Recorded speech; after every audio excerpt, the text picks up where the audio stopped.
Malaysia calling visa এবং বহুল আলোচিত সিন্ডিকেট মুক্ত শ্রমবাজার নিয়ে জুন 2026-এর প্রথম সপ্তাহের সবচেয়ে বড় এবং সর্বশেষ আপডেট নিচে দেওয়া হলো। বর্তমানে এই বিষয়টি নিয়ে টক অব দ্য কান্ট্রি চলছে, কারণ দীর্ঘ জট খোলার খুব কাছাকাছি অবস্থানে রয়েছে বাংলাদেশ। 1.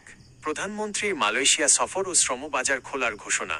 সবচেয়ে তাজা খবর হল, মালয়েশিয়ার প্রধানমন্ত্রী আনোয়ার ইব্রাহিমের আমন্ত্রণে চলতি মাসেই 21 থেকে 22 জুন 2026 মালয়েশিয়া সফরে যাচ্ছেন বাংলাদেশের প্রধানমন্ত্রী।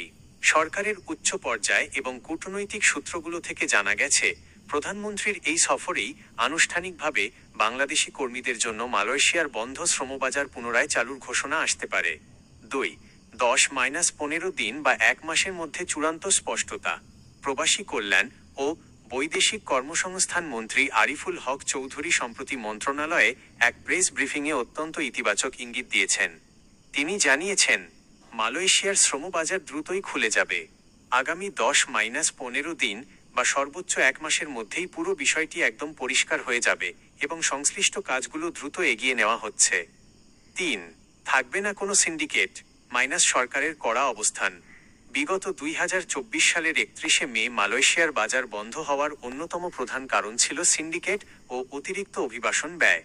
এবার সরকার শুরু থেকেই স্পষ্ট করে দিয়েছে যে আর কোনো নির্দিষ্ট সিন্ডিকেট বা একচেটিয়া এজেন্সিকে বাজার নিয়ন্ত্রণ করতে দেওয়া হবে স্লাইম। বাংলাদেশ সরকারের পক্ষ থেকে সম্পূর্ণ স্বচ্ছ ও বৈষম্যহীন প্রক্রিয়ায় কর্মী পাঠানোর প্রস্তুতি নেওয়া হচ্ছে। মালয়েশিয়া প্রথমে কিছু কড়া শর্ত দিলেও বাংলাদেশ কর্মী স্বার্থ রক্ষায় কয়েকটি শর্ত শিথিল করার অনুরোধ জানিয়েছে, যা বর্তমানে চূড়ান্ত আলোচনার টেবিলে রয়েছে। 4. কর্মী নিয়োগের সংখ্যা নিয়ে বাস্তব চিত্র।